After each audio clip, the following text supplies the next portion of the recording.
జిల్లా సమగ్ర నివేదికకు స్వాగతం. ఈ కార్యక్రమం ద్వారా ఆయా జిల్లాల్లో జరుగుతున్న అభివృద్ధి కార్యక్రమాలు, ముఖ్య ఘటనలు, పరిణామాలు, ఇతర అంశాల గురించి తెలుసుకుంటున్నాం కదా. ప్రస్తుతం జనగామ జిల్లా నుంచి బండారి నరసింగరావు అందుబాటులో ఉన్నారు. ఆయన అడిగి మరిన్ని విశేషాలు తెలుసుకుందాం. నమస్కారం నరసింగరావు గారు. నమస్కారం సార్. ఇటీవల జనగామ జిల్లాలో జరిగిన ముఖ్యమైన సంఘటనల విశేషాలు తెలియచేయండి. జనగామ జిల్లాలో జనవరి 6వ తేదీ వరకు రాష్ట్ర ప్రభుత్వం ప్రతిష్టాత్మకంగా చేపట్టిన 6 గ్యారంటీలను అర్హుల నుండి దరఖాస్తులను స్వీకరించింది. ఈ కార్యక్రమంలో వచ్చిన దరఖాస్తులన్నింటినీ జనవరి 17 వరకు కంప్యూటరీకరణ చేశారు. అదేవిధంగా వికసిత్ భారత్ సంకల్ప యాత్ర పేరుతో కేంద్ర ప్రభుత్వ పథకాలను గ్రామీణ స్థాయిలో విస్తృత ప్రచారం కల్పించడానికి జనవరి 25వ తేదీ వరకు 4 ప్రచార వాహనాల ద్వారా జిల్లా వ్యాప్తంగా కార్యక్రమాలను నిర్వహించారు. ఇందులో మండలాలలోని బ్యాంక్ అధికారులు, ప్రభుత్వ వైద్యులు, వ్యవసాయ అధికారులు పథకాలపై అవగాహన కల్పించారు. ఇందులో భాగంగా కేంద్ర ఇంధన వనరుల శాఖ మంత్రి వికే సింగ్ వికసిత్ భారత్ సంకల్ప యాత్రలో భాగంగా జనవరి 21న జనగామ జిల్లాలోని పెంబర్తి గ్రామంలో జరిగిన కార్యక్రమంలో పాల్గొని మాట్లాడారు. 2027-2028 వరకు అభివృద్ధి చెందిన దేశాల సరసన భారతదేశం 3వ స్థానంలో ఉంటుందని కేంద్ర మంత్రి వికే సింగ్ చెప్పారు. అదేవిధంగా అయోధ్యలో జనవరి 22న ప్రాణ ప్రతిష్ఠ చేసిన బాలరాముని విగ్రహం వద్ద పూజించిన అక్షింతలను జిల్లా వ్యాప్తంగా అయోధ్య పూజిత అక్షింతల మహాశోభయాత్ర నిర్వహించారు. ఇంటింటికి అక్షింతలను పంపిణీ చేశారు. అదేవిధంగా దేవరుప్ల మండలం అప్పిరెడ్డిపల్లి గ్రామానికి చెందిన గడ్డం సమ్మయ్యకు పద్మశ్రీ అవార్డును కేంద్ర ప్రభుత్వం ప్రకటించింది. ఇంటర్ ప్రాక్టికల్స్ కు విద్యాశాఖ అధికారులు ఎలాంటి ఏర్పాట్లు చేస్తున్నారు?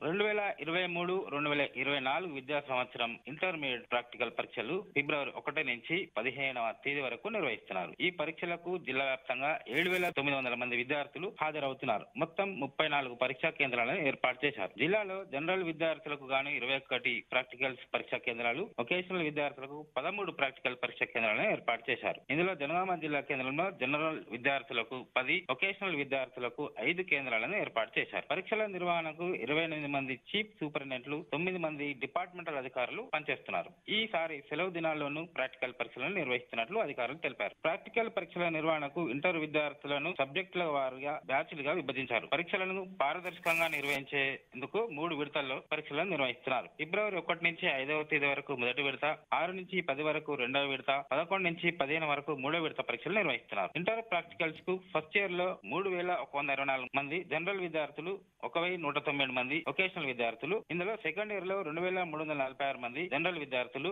1,203 మంది వొకేషనల్ విద్యార్థులు ఉన్నారు. ప్రతిరోజు 2 సెషన్లలో పరీక్షలను నిర్వహిస్తున్నారు. ఇంటర్ పబ్లిక్ పరీక్షల నిర్వహణకు ఏటా జిల్లా పరీక్షల కమిటీ డెక్ ను ఏర్పాటు చేశారు. ఈ కమిటీలో 3 సభ్యులు పనిచేస్తున్నారు. ఇందులో డెక్ కన్వీనర్ గా డిఐఓ బైరి శ్రీనివాస్ పనిచేస్తున్నారు. జిల్లాలో జరిగిన గణతంత్ర దినోత్సవ కార్యక్రమాల విశేషాలు ఏమిటి?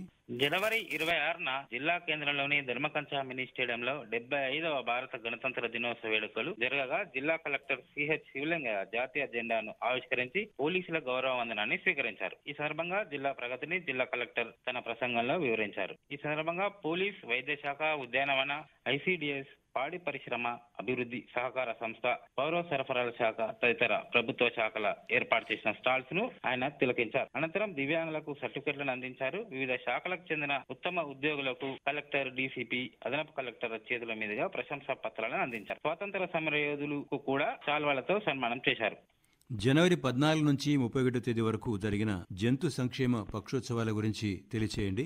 జంతు సంక్షేమ పక్షోత్సవాలు మన రాష్ట్రంలో ప్రతి సంవత్సరం జనవరి 14 నుంచి 31వ తేదీ వరకు నిర్వహించడం జరుగుతుంది. ఇందులో భాగంగా జనగామ జిల్లా పశుసంవర్ధక శాఖ అధికారి డాక్టర్ ఎస్ఎల్ మనోహర్ ఆధ్వర్యంలో జిల్లా వ్యాప్తంగా జంతు సంక్షేమంపై అవగాహన కార్యక్రమాలను నిర్వహించారు. జంతు సంరక్షణ కోసం జిల్లా, రాష్ట్ర స్థాయిలో society for prevention of cruelty to animals అనే సంక్షేమ సంఘం పనిచేస్తుందని వివరించారు. ఇళ్లలో పెంచుకునే జంతువుల పట్ల గాని, వన్యప్రాణుల పట్ల గాని ప్రేమతో వ్యవహరించాలన్నారు. పక్షులు, జంతువులు నివసించే ప్రాంతాల ఆవాసాలను నరకరాదని, జంతువులను హింసించడం, బలులను ఇవ్వడం చట్టరీత్యా నేరమని అవగాహన కల్పించారు.